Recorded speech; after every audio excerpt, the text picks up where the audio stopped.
lovely people, welcome to Learning with Violet Okalecha. And in today's video, I will be giving you top 7 tips that you need for your OSCE exam day. So if you are writing your exam soon, or you know somebody who is writing their OSCE exam soon, this video is a must watch. So please listen to these top tips you need for your main OSCE exam day, irrespective of the center you are writing. There are currently 5 OSCE centers. So irrespective of the center you're writing, you know there's 5 top 7 tips I'll be giving today for your main OSCE exam dates. If you're seeing my face, my name is Violet Okalecha. I actually talk about OSCE and some, good stuff here and there. So do where to like, do where to share, and do where to subscribe. And by the way, I am perplexed. Yes, I'm super elated. I had over 12 messages just yesterday. Nosvi, thanks for your help. I passed my OSCE. Someone even said, Nosvi, I was talking exactly like you. Oh my God, I'm super proud of nurses. And I keep saying this regularly. Nurses are brilliant and OSCE is simple. So welcome you all to your Band 5 rules. And for those who are writing soon, I still maintain my status. OSCE is damn simple and nurses are brilliant. So do me a favor, practice with your peers, practice with your pillows, watch videos with your marking criteria so that you know what is expected of you. All right, so come with me and let's talk about the top 6-7 tips quickly.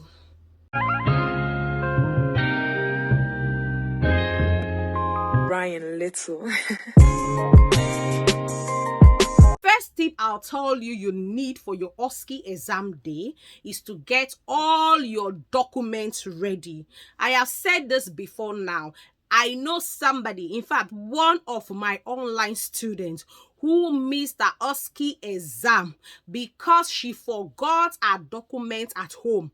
She left her document. She said she was actually going with a bag, and for some reason or the other, she decided to use another bag. So she left her document at home, and she was denied from writing the OSCE exam because she did not go with her documents. So get all your documents handy. What are the documents you need? I'll share it in the screen with you. You need your original valid passports.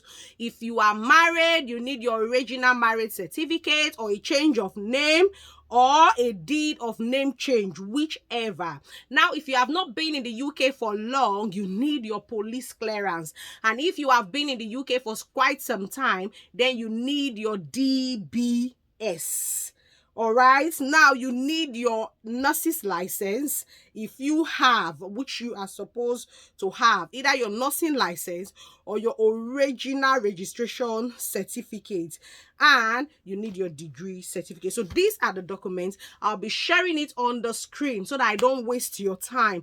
Now, number 2, avoid overthinking. On your OSCE exam day, you have to avoid overthinking. The exam is such a simple exam. I always say to my online students, the assessors are ready to pass you if you do your bits. It's a very simple exam. So go there and do your bits. Go there and follow the marking criteria and you will smile all through. Don't overthink.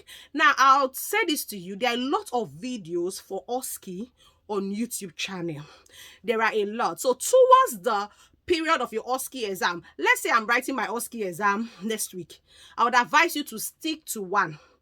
Any of them you prefer, whether me or any other OSCE tutor you prefer who teaches on YouTube, just try to stick to one person's video towards your exam. The reason is because so that you don't get too confused, so that you don't overthink it. Like, I'll give you a scenario. Now, catheter sample. Let's use removal of catheter. Removal of catheter is very simple, you know that. But every tutor has their own techniques of teaching removal of catheter. Now, for instance, I could come as I want to teach you removal of catheter, or I want to do it now, I could say, hello, check for scene safety, provide privacy, do my hand hygiene according to World Health Organization. My name is Violet. I happen to be one of the nurses looking after you. Please, can you tell me your full name and date of birth while I double check with your wristband? All right, I'm looking here, looking at the patient's wristband. I confirm their name, their date of birth, and their hospital number. And I say, assessor, with the paperwork on my hand, I have the right patient. Now, Mrs. Haley, do you have any allergies? And she tells me, no, I don't have. Oh, bless you. That's why you have a wide wristband, okay? Now, the reason I'm here this morning is to remove your catheter, or the doctors are happy for me to remove your catheter. Is that okay with you? The patient tells me yes. Now, I'll say, okay, when I remove your catheter, you may experience some post-catheter symptoms like urgency, frequency, and some pain. And so don't worry, just let us know, okay? It's normal. Secondly, I would encourage you to drink 2.5 liters of water to 3 liters of water. Is that okay? The patient tells me yes. All right. So I'll leave you with a call bear while I prepare my equipment. Did you get? Some other trainer or some other teachers can teach you and say, the reason I'm here is to remove your catheter. Is that okay? I'll leave you with a call bear while I prepare my equipment. And when they come back, they tell the patient all these things and remove it. So it's different. So, it's different, and everybody could be correct. But the thing is, if you watch this one, watch this one, watch this one, watch this one, towards that 2-3 days of your OSCE exam, you might get a bit muddled or a bit confused. So that is why I would encourage you, because everybody has their own techniques of teaching. So try to stick to one teacher towards your exam date. Like maybe your exam is tomorrow, next tomorrow. Just try to stick to one. I don't know if it makes sense, but I think it does, okay? So that you don't get a bit muddled or a bit confused. Now, number 3, arrival time. Arrive for your OSCE exam early enough. I beg you in the name of God, please don't go late. Somebody was sharing with me his experience, one of my lovely YouTube students, bless him. He said to me, Nurse V, I had my exam and I went there a bit towards the time of my exam. My exam was scheduled for 8 o'clock. I got there 7:50. And before they could do the check-in, I could get there, because everything was actually in a rush. When I met my assessor, I was already panting. I was already stressed. I was already distressed. I was already getting, muddled. So you see what I mean? Try to arrive for your OSCE exam early enough. If your exam is for 8 a.m., try to arrive there like 40 minutes before your exam, 30 minutes before your exam. It gives you a lot of courage when you do so. You are relaxed. You are, you are stable, not rushing in. They are rushing to do your document check. You're rushing. So don't rush. Arrive early enough for your OSCE exam. Remember, I did OSCE, so you don't need to tell me about OSCE. I am an international student like you. Okay, I am an international student like every one of you. I was recruited from overseas, so I did OSCE. And my OSCE exam then, when I did in 2020, was stated for, I think, I was the first to write. I should say probably 8 or 8:15 a.m. I can't remember vividly, but I arrived there 40 minutes before my OSCE exam, and I was so relaxed, So arrive early. When you arrive late for your OSCE exam, it destabilizes you. So you don't want to take that risk. I beg you, arrive early so that you can be settled. And when you are settled, you're definitely going to have a pass because everything will be coming fresh. Now, number 4, the examiners are lovely. The examiners are nice. So don't be scared about the examiners. They are there to pass you if you meet their marking criteria. Remember, the examiner is just holding the marking criteria on their hand and ticking if you get them correctly. So they don't have any reason to fail you if you get their points correctly. So the examiners are not harsh. They are there to help you. However, sometimes the examiners can say to you, when you say, I check for scene safety, I provide privacy, and the examiner say, no, assume all checks have been done. That examiner is lovely. The examiner is just telling you, tick, tick, tick, says the clock. So when the examiner tells you, assume all checks have been done, go straight to your hand hygiene. When the examiner tells you, and when you go, you're asking the patient, can you tell me your name, date of birth? Can I double check with your wristband? The reason I'm here this morning, the assessor says consent has been gained.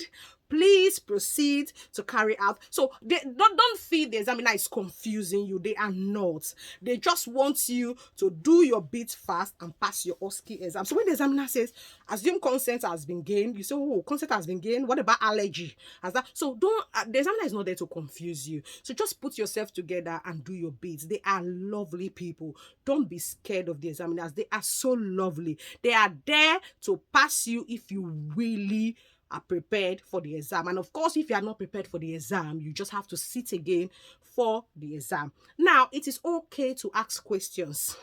When your assessor is running you through whichever stations and you are confused about anything, ask her and she will answer you. You don't ask a question when your time has started. Don't get me wrong. When they say your time starts now and you're asking, no, you ask before your time starts. Of course, if the examiner tells you have any question, let them know. And of course, if you want to urinate after you finish each of your stations or each of your skis, also let them know. Now, finally, I want to say this to you. I have said this several times. For those of you who are writing your planning, I have said sign first before you start your planning. I've always said it. In nursing, we know anything not charted is not done. I had somebody, was it this week? Last week, who sent me a mail, I failed my planning. Can you explain my result to me? And when I checked the result, they said candidate did not sign or dated their planning. Your fluid balance chart, your care plans, you must sign. So I encourage you, before you start, always sign first. Okay? Now, finally, if you happen to fail your OSCE exam, understand the reason why you have failed.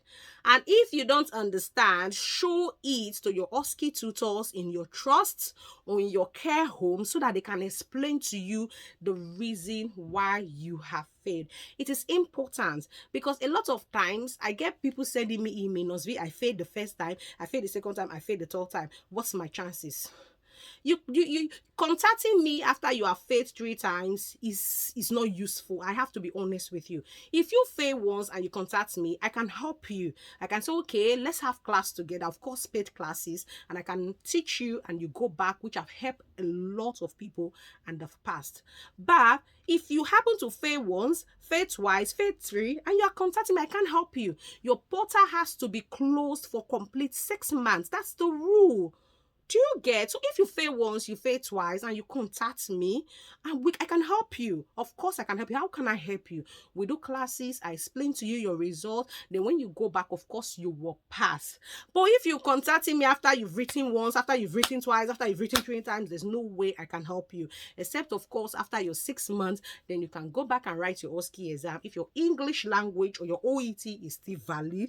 And of course, if your CBT is still valid. So guys, I really don't want this video to be too long, but I can tell you for free, there are too many passes for the OSCE exam. So go make us proud. And if you have passed, make sure you always keep it in the comment section so that you encourage others that they can do it just like you did it. And if truly I am your mentor, I passed my OSCE in first sitting, there is no reason why you shouldn't pass yours in first sitting. I will see you in another video. Until I see you again, keep passing your OSCE exams.